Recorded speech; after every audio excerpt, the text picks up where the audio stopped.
Et non pas morcelés, parce qu'encore une fois... Médecins, experts et avocats face aux malades et représentants des malades du Mediator, un rendez-vous organisé par Avis Mediator, une jeune association strasbourgeoise qui organise un tour de France à la rencontre des victimes du médicament.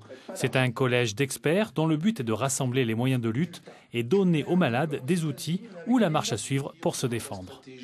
L'association Avis Mediator a regroupé des avocats spécialisés dans différents domaines parce qu'elle nous demande précisément de réfléchir à une stratégie qui évite l'enlisement de ce dossier. Il faut savoir que, évidemment, les responsables de ce dossier souhaitent cet enlisement. Rassembler pour mieux lutter, c'est le mot d'ordre de ce rendez-vous. Le malade ne doit pas se retrouver seul à prouver l'impact du Mediator sur son état de santé. Il faut apporter la preuve que le Mediator a entraîné, comme tout le monde l'a admis aujourd'hui, une valvulopathie, c'est-à-dire une affection du cœur au niveau des valves qui ne fonctionne plus. C'est à la victime d'apporter, démontrer qu'il y a une faute. Donc vous comprenez très bien que pour une victime toute seule, elle est vraiment dans le désarroi, elle ne pourra pas le faire toute seule. Elle a besoin d'une aide.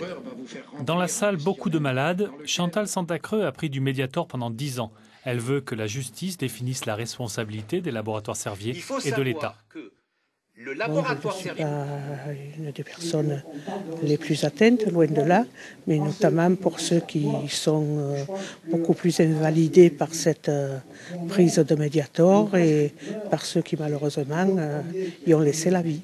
Les chiffres les plus bas sont de 500 morts liés à la consommation du Mediator en France et de 3500 hospitalisations. Prochain rendez-vous de l'association Avis Mediator, le 1er avril à Bastia, le 2 à Ajaccio.